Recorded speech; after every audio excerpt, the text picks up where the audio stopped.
any questions you might have. Thank you very much. Thank you, Sahasrabuddhe ji. It was a new concept and a new knowledge as far as we, the chartered accountants, are concerned. Because you are a professional and you belong to a profession outside the fraternity of the chartered accountants, so I take this opportunity to convey my thanks on behalf of my institute to you that you have spared your time and shared your valuable thoughts on the subject with the professional community of chartered accountants. Now, friends, we have almost 5 to 6 minutes left in the session, and the lines are open. If you have any of your questions in your minds, whether it is relating to computation of arm length price in relation to specified domestic transaction, or if you want to have any question to my learned co-speaker, Sri Prakash Sahasrabuddhe ji, you may make your call, and in the meantime, I will take you back to the steps we have identified for the purpose of computation of arm length price in relation of specified domestic transactions. My first step was understanding the SSC. The second step was identification and analysis of specified domestic transaction. My third step was identifying the comparables. Next step was to make FAR adjustments in the comparable. Then the next step was selection of the most appropriate method. And the next step is application of the most appropriate method. One very important point, my friends, which I wish to share here is, for computation of arm length price in respect of a particular transaction, I have to use only one method, which will be termed as most appropriate method. There may be different comparables. There may be more than one comparable. And while selecting the comparable, my friends, we have to avoid selecting a comparable which is extreme.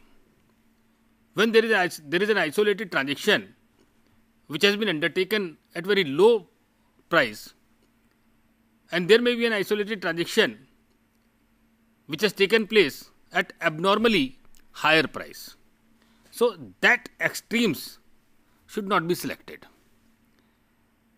And even if you have selected the extremes, in that cases, mediocre comparables should also be selected. Now, one important question arises here, whether for the purpose of computation of arm length price of a particular transaction, I can use two methods. One arm length price is determined by cup method, and another arm length price is determined by using any other method. Law says if more than one arm length price is determined, then my arm length price will be arithmetical mean, that is average of the arm length price where there is more than one arm length price.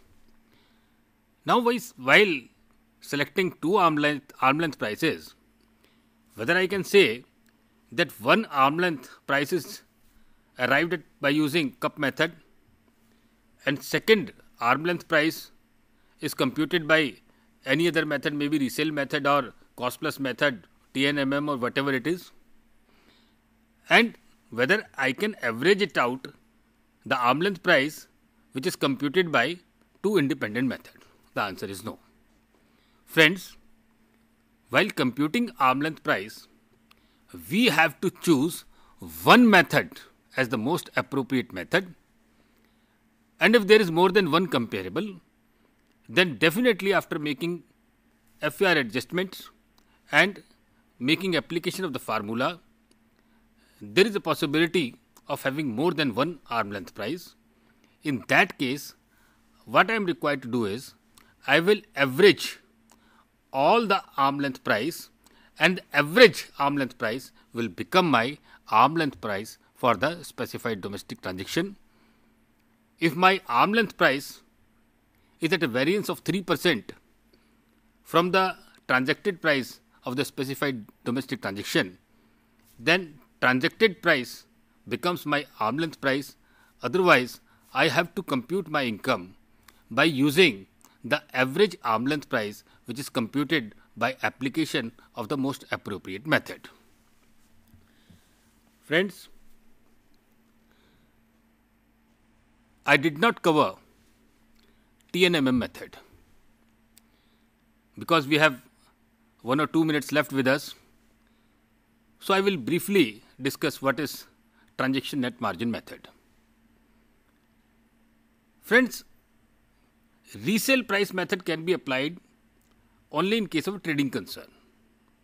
When there is little value addition by the trading concern, there is no value addition to the goods, the items which are purchased are sold as it is. So resale price method has limitation of its application in respect of a manufacturing concern.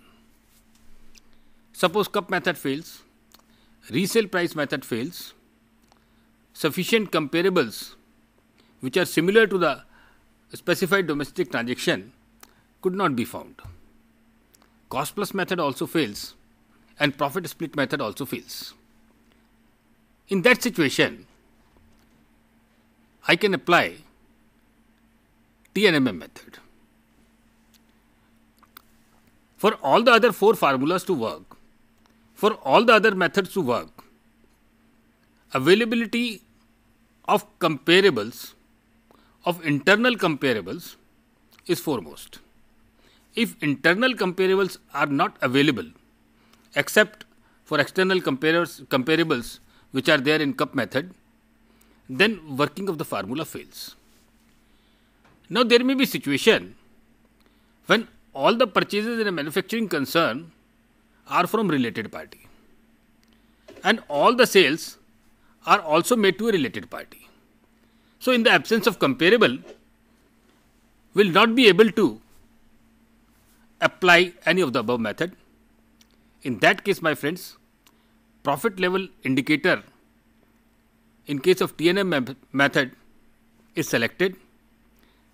An independent comparable of a external data in respect of another company which is engaged in similar kind of business activity is selected. Price level indicator, that may be my profit before tax, profit after tax, profit before interest, profit before depreciation and interest. That will be my profit level indicator, that will be my numerator, and denominator will be uncontrolled transaction. If my sales is uncontrolled, that will be my denominator. My purchases is uncontrolled, that will be my denominator, or my assets employed, that will become my denominator, and the ratio, this price level indicator, will be compared with external comparable, and in this manner TNMM method works. With this, friends, now we have reached the fag end of this teleconferencing program, and I, along with my learned co-speaker, thank you all for listening to this program, and on my behalf as well as on behalf of my learned co-speaker, I again convey my thanks to CP Committee of the Institute of Chartered Accountants of India for giving us this opportunity to come here and lead the discussion on the subjects of the day. Thank you very much. Namaskar. Thank you.